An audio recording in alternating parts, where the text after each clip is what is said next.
Bonjour à tous, comme Nathan vient de le dire, je m'appelle Akan. Je suis devant vous pour parler d'un sujet assez particulier qui a fait que j'ai pu avoir la chance d'écrire un livre qui s'appelle Enfant mal placé. Je suis un ancien enfant qui a été placé, c'est-à-dire que j'ai été dans les services sociaux. Ce que vous avez pu entendre pour ceux qui connaissent, c'est l'aide sociale à l'enfance. Pour ceux qui ne connaissent pas ou anciennement, vous avez dû entendre le mot de la DAS. J'ai fait partie du coup d'une famille d'accueil et après par la suite d'une MEX, maison d'enfants à caractère social. Et aujourd'hui, je suis éducateur spécialisé.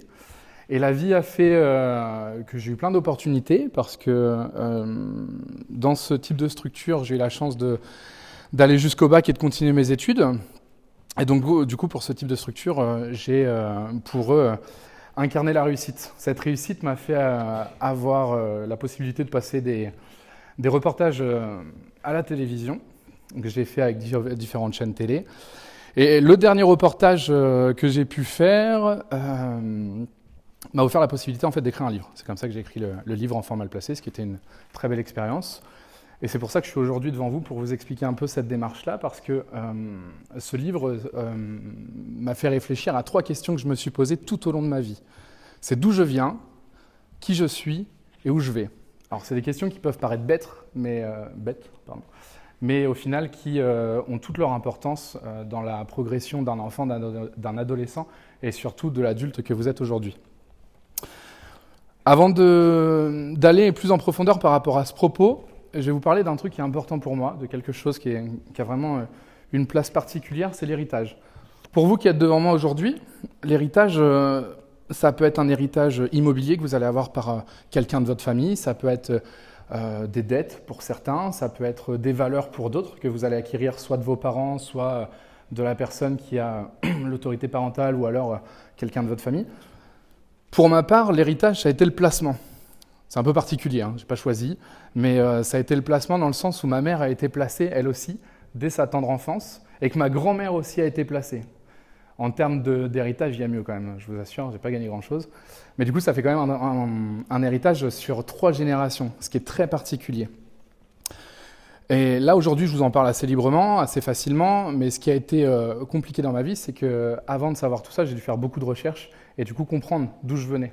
Parce que je suis né, j'étais directement placé. Ma mère, en fait, pour vous expliquer, elle était dans la prostitution, elle a été dans de la consommation de drogue, elle a même été, comment on appelle ça, dans des go-fast et ce genre de choses. On dirait que c'est une série Netflix, mais pourtant, ce n'est pas le cas, c'est réellement sa vie. Et ma mère est décédée très jeune, elle avait 26 ans. Elle m'a mis au monde quand elle avait 17 ans. Et du coup, à 17 ans, pour certaines personnes, vous n'êtes pas capable de vous occuper d'un enfant. Pour ma mère, c'était le cas. Donc très rapidement, j'ai été placé. Mais j'étais placé à un endroit très particulier. C'est-à-dire que ma mère, en fait, a été placée dans une famille d'accueil à 17 ans. Et elle a noué des liens très très forts avec cette famille d'accueil-là. Et ma mère avait un sale caractère, réellement. Et elle a décidé de faire en sorte de me faire placer dans cette famille d'accueil-là. C'est-à-dire que les services sociaux s'occupaient de moi. Elle allait dans les différents établissements où je pouvais être placé. Elle me prenait, elle me volait, clairement. Et puis elle m'emmenait dans cette famille d'accueil-là. Donc officiellement, j'ai été placé à 1 an et demi. Officieusement, j'ai été placé à 3 mois. C'est-à-dire que tout de suite déjà, quand je vous parle, il y a peut-être potentiellement une différence entre vous, votre parcours de vie, où vous avez eu vos parents ou autres, et la mienne, où j'ai été placé. J'ai commencé cette vie comme ça, ce qui est plutôt particulier. Et pour continuer, du coup, dans cette famille d'accueil-là, il y avait 4 autres enfants placés avec moi, donc ça fonctionne assez facilement. Il y a un agrément qui vous est donné, et du coup, elle s'occupe de nous. Il y avait aussi les autres enfants de cette famille d'accueil-là. On devait l'appeler Tata, cette femme qui s'occupait de moi, et son mari, je devais l'appeler Tonton. Ça peut paraître basique, on a l'impression que c'est très familial, et c'est comme ça normalement que c'est censé être un cocon familial, sauf qu'il y a beaucoup de différences qui ont été faites. Je vais vous donner des exemples plutôt concrets, c'est-à-dire que vous, si vous faites Noël ou si vous avez fait Noël étant plus jeune, vous avez eu des cadeaux, vos frères et sœurs, si vous en avez, ont eu aussi plein de petits cadeaux. Et nous, il y avait une différence qui était faite entre les enfants de cette famille, avec l'exemple tout bête des jolis Playmobil, et pour les enfants placés, vous aviez la sous-marque. Alors j'étais très content d'avoir des cadeaux, mais quand vous sentez cette petite différence déjà qui est sur un événement qui est marquant pour l'enfance, vous savez que vous n'êtes pas de cette famille-là. C'était pareil pour le carnet. Vous étiez Alors nous, dans le système familial qu'on avait, c'était si tu travailles bien, tu vas avoir un peu d'argent au moment où tu reçois ton carnet. Alors il y a pas mal de fois où je me suis défoncé à l'école pour avoir des bonnes notes, malgré certaines difficultés dans certains cours. Désolé à mes anciens profs, j'espère qu'ils ne m'entendront pas. Et la difficulté par rapport à ça, c'est que quand je revenais avec de très bonnes notes, et que dans la famille, les enfants venaient avec de très bonnes notes, il y avait des choses qui étaient mises devant vous en évidence. C'est-à-dire que je me rappelle une fois qui m'avait marqué, où elle m'a donné 2 € en me disant « Bravo, tu as très bien travaillé ». J'ai eu 17 de moyenne. Et son petit-fils, qui avait eu, je ne sais plus, 12 ou 13, et qui avait eu 100 €. Et c'était au même moment. Ce qui a été quelque chose quand même d'assez violent pour moi. Je me suis dit, je me défonce, et au final, quelle est ma place dans ce système-là? C'était une réalité que je vivais. Mais cette réalité-là, elle était difficile à expliquer, à exprimer par rapport aux autres, parce que j'avais cette identité à moi, par rapport au fait que j'étais placé et que je vivais dans cette famille d'accueil-là, qui était encore différente par rapport à l'identité des personnes que je côtoyais. C'est-à-dire que quand j'allais à l'école, quand j'allais au collège, j'avais des gens, entre guillemets, lambda. Quand ils rentraient, ils me disaient « Bon, je rentre chez mon père » ou « Je rentre chez ma mère, j'ai un tel dans la famille qui va venir me chercher ». Moi, à la maison, c'était différent. Du coup, je disais « Bon, je rentre chez Tata ». Et les gens me demandaient « Pourquoi c'est Tata ?» Et j'ai adopté certaines techniques toutes bêtes, mais qui m'ont permis d'esquiver pas mal de choses dans la vie et qui m'ont permis d'éviter de parler d'avoir été un enfant placé. C'est-à-dire que j'expliquais, alors je m'appelle Hakan Marty, mon nom de famille Marty, c'est un nom de famille qui potentiellement peut faire penser que c'est espagnol. En tout cas, moi, c'est comme ça que je l'ai joué. Je disais que j'étais espagnol. La famille d'accueil, alors, était espagnole. On allait à chaque vacances à côté de la Catalogne. Donc, il y avait une maison de vacances qui était là-bas. C'était chouette, hein. Et j'ai appris à parler espagnol là-bas. Et j'expliquais à tous les gens qui m'entouraient que j'étais venu en France par le biais de Tata et Tonton pour avoir des diplômes français qui étaient beaucoup plus valorisés en Espagne qu'en France. Évidemment, j'en savais strictement rien. Mais les gens devant moi me disaient « Ah ouais, c'est génial, trop bien ». Et donc certains poussaient un peu plus loin pour savoir qui j'étais vraiment. Ils me disaient « Vas-y, parle espagnol ». Je pense que vous l'avez tous fait quand vous avez rencontré quelqu'un qui était bilingue ou autre. Et du coup, je sortais 3-4 phrases en espagnol assez rapidement. Et les gens disaient « Ah ouais, t'es espagnol, c'est incroyable, tout ça ». Et du coup, je m'en sortais pas mal là-dessus.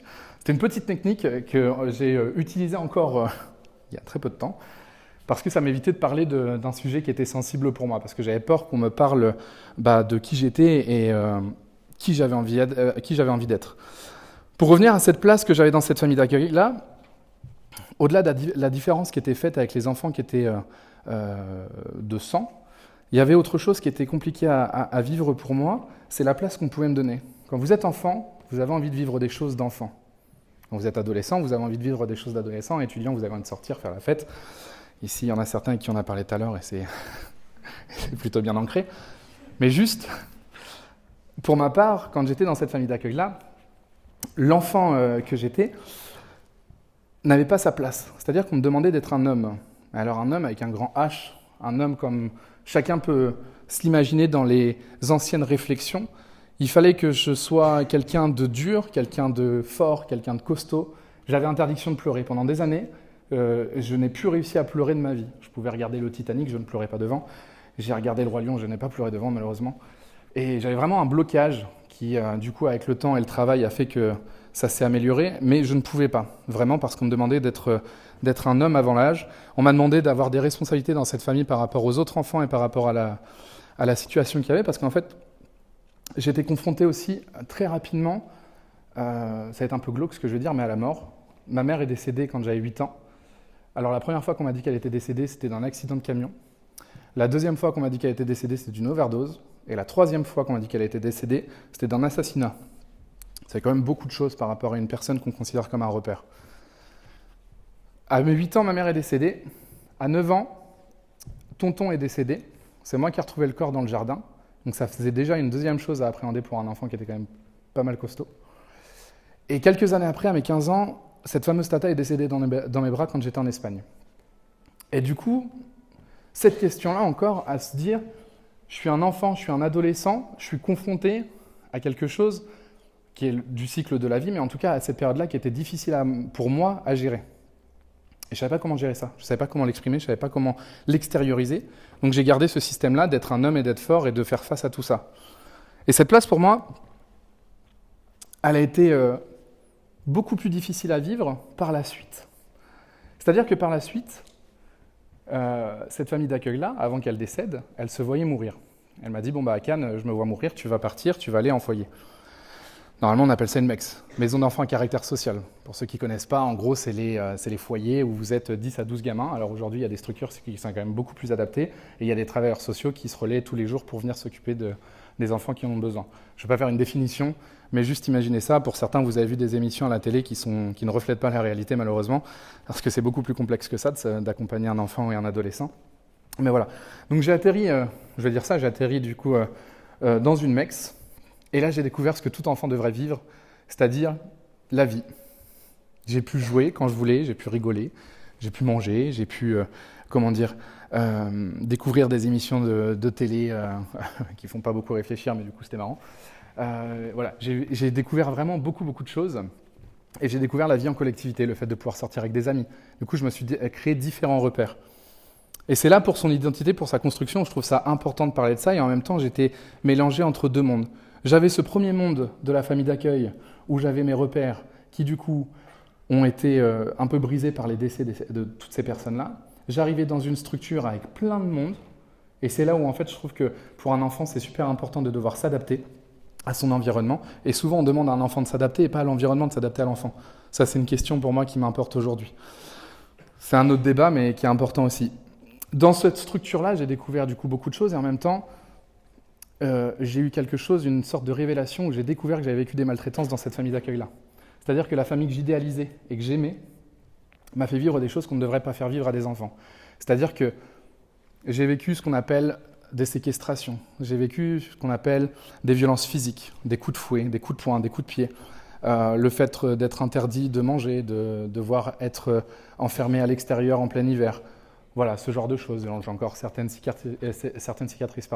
Voilà, j'ai vécu des choses qu'on ne devrait pas vivre en tant qu'enfant, et encore aujourd'hui, certains le vivent, et c'est quelque chose qui est inacceptable.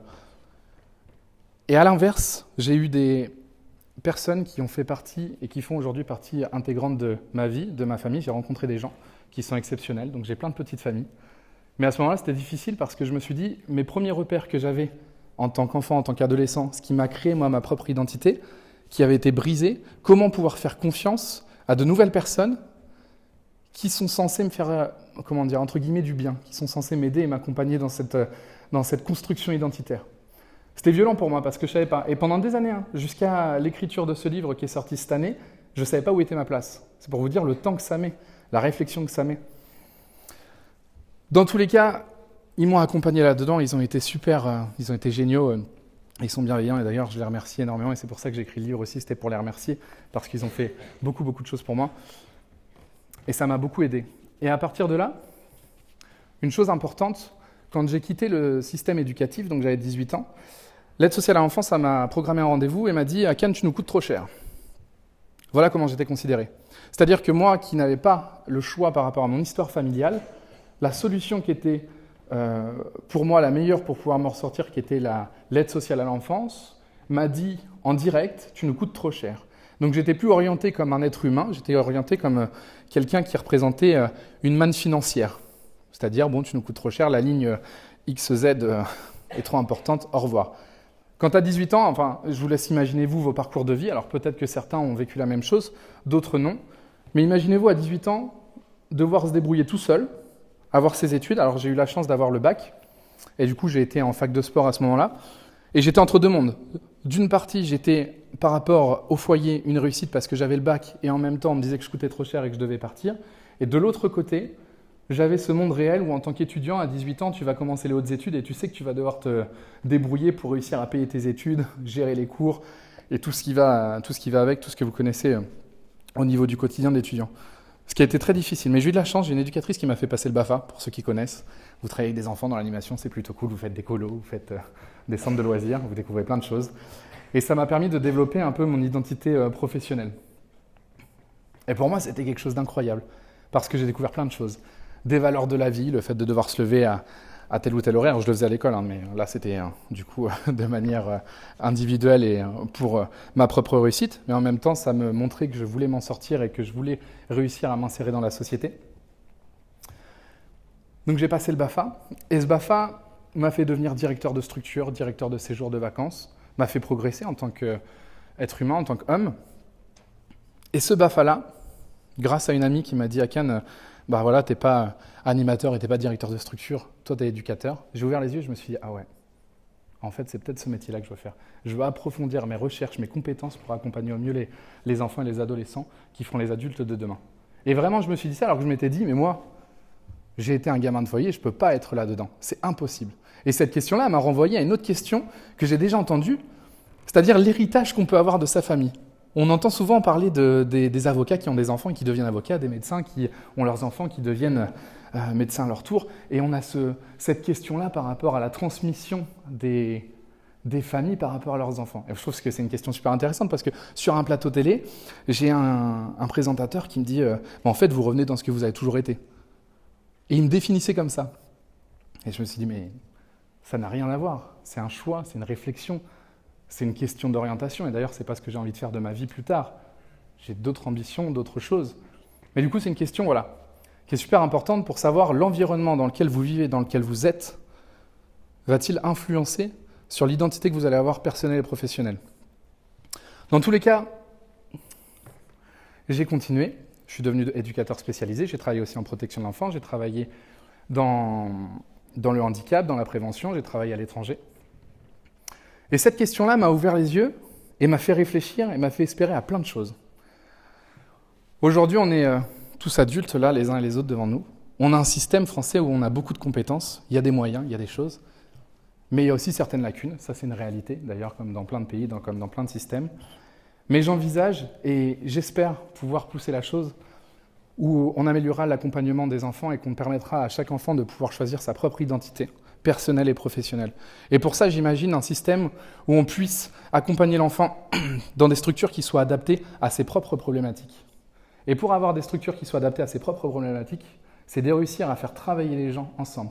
Les gens du médico-social à travailler tous ensemble. C'est-à-dire que les gens du handicap puissent travailler avec la protection de l'enfance, qu'ils puissent travailler avec la protection judiciaire des mineurs, qu'ils puissent travailler avec d'autres systèmes, et qu'on soit tous autour d'une table et qu'on puisse vraiment travailler pour l'accompagnement et qu'on arrête de mettre plein de barrières en termes de temporalité, en termes de dossiers. Il y a des choses qui peuvent être faites et on a des compétences en France pour ça. Et je suis persuadé qu'on peut réussir à le faire. J'imagine aussi un énorme travail qui puisse être fait sur la parentalité. Aujourd'hui, certains d'entre vous êtes parents, d'autres non, d'autres vont le devenir, d'autres par choix ou autres ne le seront pas. Mais juste une chose qui est importante, être parent, c'est pas rien, ce n'est pas n'importe quoi.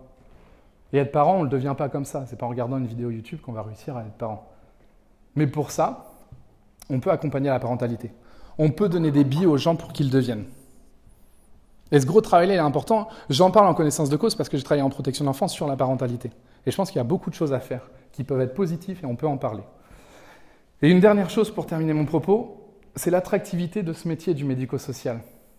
Aujourd'hui, être travailleur social, on parle beaucoup de vocation, c'est un métier avec de belles valeurs. Les gens disent « Oh, c'est un métier qui est difficile, oh, c'est dur ce que tu dois faire ». Moi, je dis que c'est pas dur, c'est beau ce qu'on fait. Parce qu'on accueille la parole de l'autre, on travaille selon là où la personne elle en est, pas selon là où nous on en est. Et je me dis que si on améliore la formation des travailleurs sociaux, qu'on améliore l'attractivité au niveau financier de ces travailleurs sociaux-là, on pourra faire de belles choses. Et du coup, amener du monde qui sera intéressé. Dans tous les cas, voilà, c'était mon propos. Et juste pour terminer, mes projets plus tard, tout à l'heure j'en ai parlé, c'est de partir à l'étranger. Je pars bientôt à l'étranger pour aller découvrir justement d'autres méthodes, d'autres pratiques éducatives. Pour pas vous le cacher, c'est au Canada. Je vais avoir froid, mais ça va être grave cool. Et pour autre chose, j'aimerais plus tard ouvrir une structure qui n'existe pas encore. Alors je ne sais pas encore sous quelle thématique, mais qui puisse accueillir différents publics et justement réfléchir à toutes ces pratiques qu'on pourrait mettre en place pour tous ces enfants qui en ont besoin. Voilà, moi c'était Akan Marty et je vous remercie beaucoup de m'avoir écouté.